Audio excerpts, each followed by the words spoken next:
On September 13, 2024, motor carrier officer Daniel Kerstetter of the Michigan State Police stopped a tractor trailer. Unknown to him, it would be the last shift of his life. Since 1982, Michigan's motor carrier officers focus enforcement on commercial vehicles. Stationed on highways and at way stations, they are also armed and prepared first responders. 20 and 2199 traffic. 75 north, light semi and trailer. Hello, sir. Good. Officer Kerstetter, State Police. The reason for the stop was left lane use. You're going to see another sign. I think you passed another one. But yeah, Michigan, when there's more than 2 lanes of travel, you can't be in that left lane. Do you have your driver's license, registration, insurance, paperwork? Where are you coming from? Ohio. Okay. I know that, man. I seen that lady just pointing at me like, Oh, the driver? She's probably telling you I was behind you. Is that in the whole state of Yeah, from Michigan, yeah. Left lane dog. Though it may seem clear that trucks must follow these signs in Michigan, many drivers wrongly view them as guidelines. In states like Ohio, where this driver is certified, the law does not exist, at least at the time of posting this video. The confusion stemmed from the 1988 law lacking a consequence clause, leaving no clear standard for officers to cite truckers. In 2021, the law was amended to classify the action as a civil violation, giving officers authority to stop and cite drivers. Despite the change, lawmakers and news reports through 2025 still indicate police cannot yet enforce the rule. Months after this very incident, Representative William Bruck explained why he is amending the law again in Michigan. We've all faced the frustrations of driving on the freeways, and especially when there's heavier vehicles that are just in front of you. And so for this bill, it simply says that if there's a freeway, limited access freeway, 3 lanes or more, that left lane is restricted from heavy truck traffic. Representative Bruck's amendment likely aims to use clearer language by defining exactly what drivers cannot do, rather than stating what they are allowed to do. Instead of requiring trucks to stay in the right 2 lanes, it now explicitly bans them from the leftmost lane, which has the possibly unintended effect of permitting truckers to use more lanes. And I have to give a lot of credit to MDOT. Gave us a lot of help and assistance in making this bill, as well as the MSP and their direction and getting their neutrality, I should say, on this. Currently, our state law, there's many signs. You see signs that say truck traffic, right 2 lanes, but there's no mechanism within our state law that allows them to actually enforce that. You're like the 3rd guy this week that did that, yeah. Yeah, where's that sign? You're going to see them. Yeah, they're on the right side. It'll say trucks use left 2 lanes. Officer Kerstetter proceeds to conduct what appears to be a level 1 inspection, the most intense inspection a motor carrier officer can do. After inspecting the truck, its cargo and paperwork, Officer Kerstetter returns to his vehicle. Over 40 minutes have passed, and in that time, 4 large trucks have illegally used the left lane, about 1 every 10 minutes, a rate state police aim to reduce through stops like this. Unfortunately, Officer Kerstetter does not see what happens next.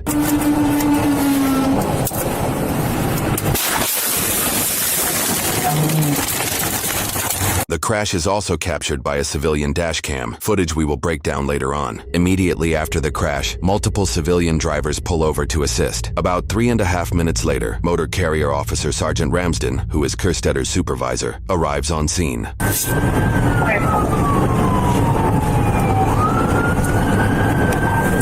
or right shoulder?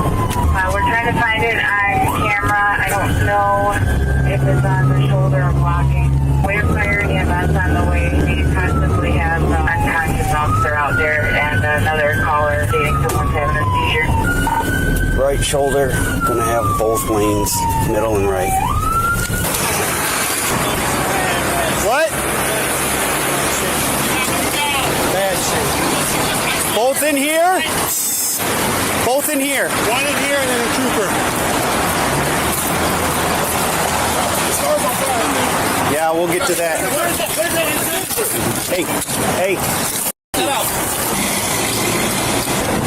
Damn radio. 2291. I'm gonna need some EMS, and I'm gonna need it fast.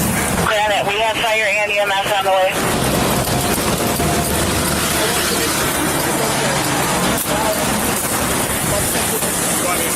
Don't touch her. I swear I was wearing my horn as I was pulling by. Can you guys just stand over on the shoulder for me, please? Ramping out from the left side here in a second. Can you stand on the shoulder for me? I don't need any explanation now. I'm off duty. Okay. You want help? Nope. Nope. Okay. Dan? Dan, can you hear me? Dan, look at me. Dan?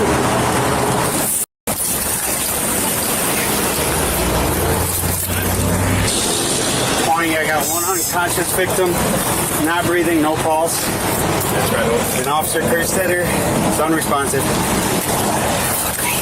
Clear on that.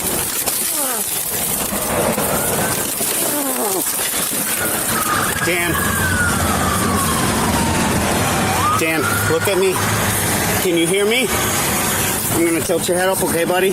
For the next several minutes, Sergeant Ramsden continues to communicate with Kerstetter, who is breathing but unresponsive. Stay with me, bud. Stay with me. What do you need? I need EMS. I'm just holding C-spine. No. Me, bud. Hey, there's someone in this town. There's no pulse. 2021 you put me rolling that way. 2191, same traffic. For all troopers that are responding, try to keep that freeway open as much as possible for right now so we can get medical personnel to the officer. Gotta keep breathing for me, okay? I don't know how we're gonna get him out of here. Is he breathing? Can't get him out. Is he breathing? He's breathing. She's not. When you're going to need fire for extrication, we can't get Officer Kerstetter out. Clear. Fire and EMS are on the way. CPR is in progress. Hey! There's an AED in the back of my car. All right. Dan. Okay. You got nothing? No, her eyes are wide open. Fire EMS are coming up the whole plane northbound. 4 miles behind you guys. Just not responsive. He's breathing. He's just not responsive. Where's your guys' fire extinguisher? Because that's starting on fire. I'll get it. Look, Dan, look at me. Keep your eyes open, okay?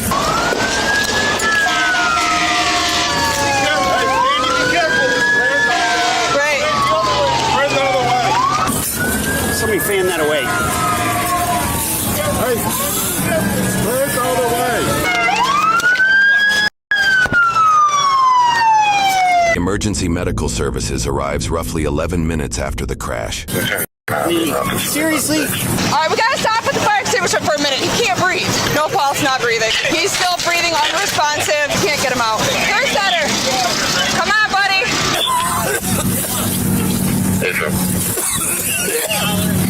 You said no pulse? 2218, myself and 77 Responsive. I just alerted AR-25 to this. He would like the first AI there to give him a call. Doing a great job. Come on. Stay away. I got it. Stay away. Come on, stay away. Stay away. Take it on the trooper. 2218, I'll start working on getting.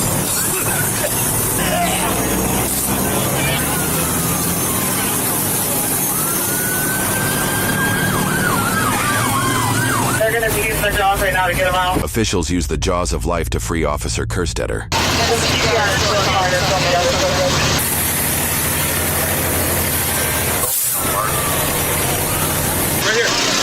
Can we get that rig up here? Yeah, I'm good, man. I'm good, thanks. We did pull her out, but her eyes stayed open. We started CPR, but I had no pulse when I checked her. Okay. That's why I went to the other guy.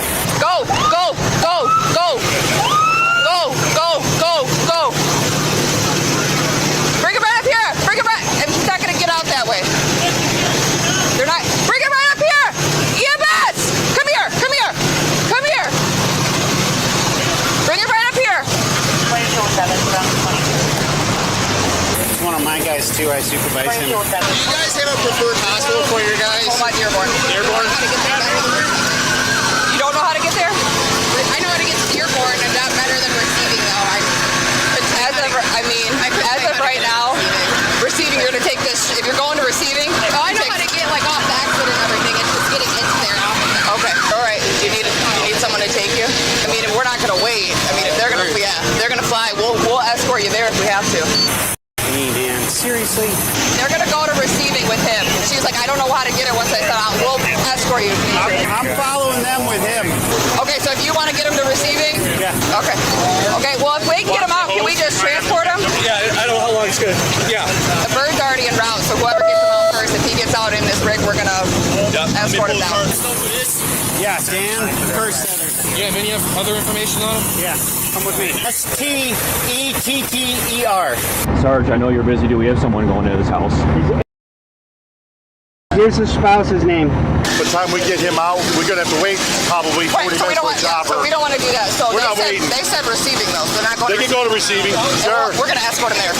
Hey, heads up. We got to take Kerstetter to receiving. We're going to have to help the ambulance get through all this stuff. So it looks like he's getting all right now. Okay. You guys see both his hands? I just want to make sure they're clear. That's all. His hands are clear. Meaning like he didn't grab for his gun because he's in fight or flight. State police then strategically escorts the ambulance by blocking traffic along the way. DPD's got it shut down too, so when you guys are rolling, all the intersections are closed to receiving. He's on the stretcher. Yep, it's all clear the whole way. They're going to be scouting and blocking intersections. Yep. Station 20, DPD's going to have MAC shut down all the way to the hospital. MAC and 75, we know you're coming from the south, so they'll have that locked down. In the air, 25, no prepping, Russian Bridge. If you guys want to block the intersections, it's going to be the private EMS that's rolling out right now.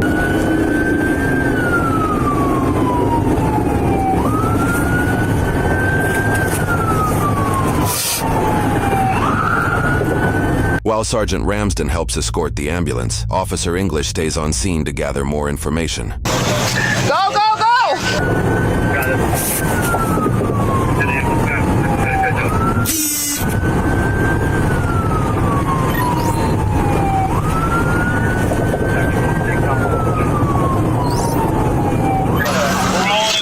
If you guys want to block it.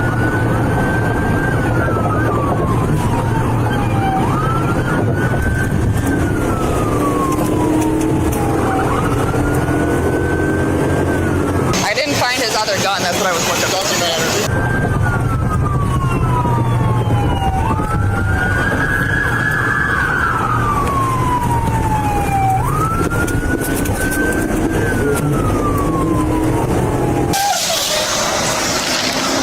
You okay?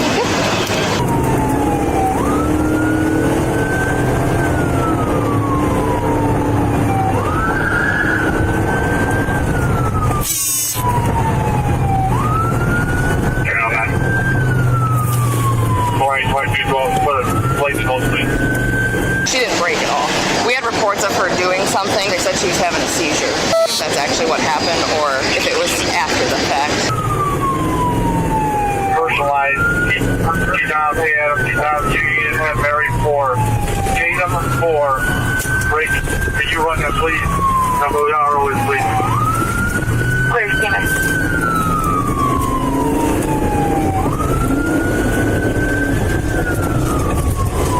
Did you see anything with her? She never hold her steering wheel, especially left arm. It was like crooked like this way, and she was like holding this arm like all the way she was hitting the curb. I watched her for about like maybe 10 to 15 seconds. Right, but so she hit the left wall or the right wall? No, she veered from the left. In front of me, I braked. Okay. She went all the way over.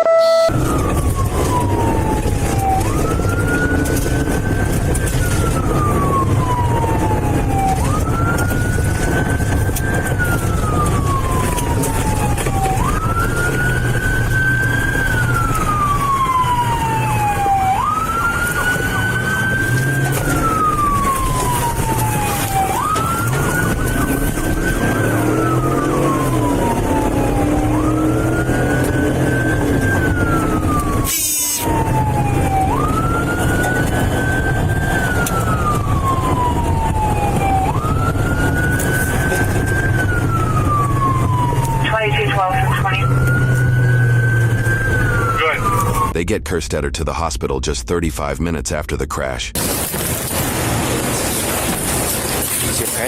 Yeah, he's breathing. Good breath signs, good heart rate, good pulse. Hey. Well, we're at the hospital right now. He's in and out of consciousness. He was breathing when I got on scene. Hold on, let me calm down here. Kerstetter's car is just squished. The rear of the car was to the back of his seat. I couldn't even associate where his seatbelt was. He couldn't keep his eyes open. I still keep the emergency records for all my guys in my OneDrive. I knew that would pay off someday because I had all his information, including his blood type.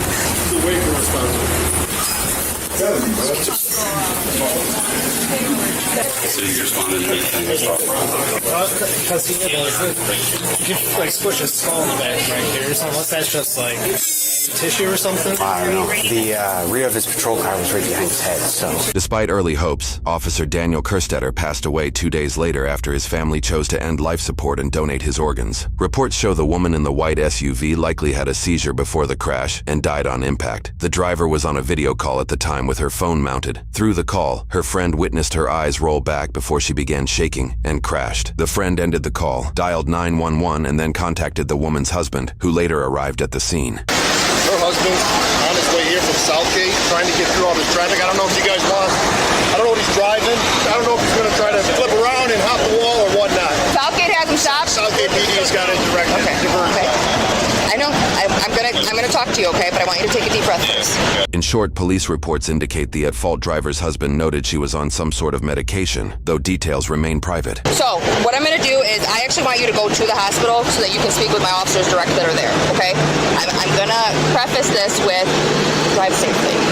The woman did not survive the crash. A blood test showed no alcohol or drugs, and her identity has not been released. Dashcam footage collected post-incident shows a white SUV driving erratically for about 40 seconds before crashing into the cruiser.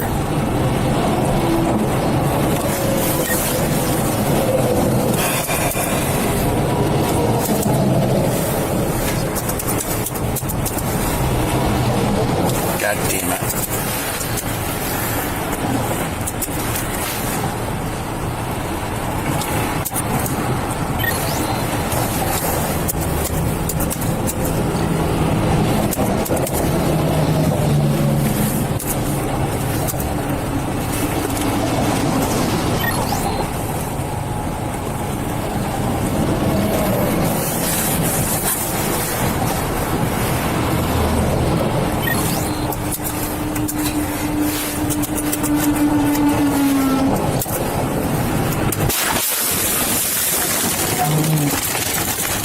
Crash reports say the SUV was going about 90 miles per hour. On impact, witnesses saw the vehicle lift off the ground. In the end, it was deemed an accident of unfortunate circumstances, and no criminal charges will be filed. Kerstetter's funeral revealed more details about his life, family, and dedication to the force. His pathway to law enforcement and to the MSP was unique, given the fact that he was in his early 40s. It is unfortunate that his call of duty was cut way too short at the age of 45 and just shy of 2 years of service.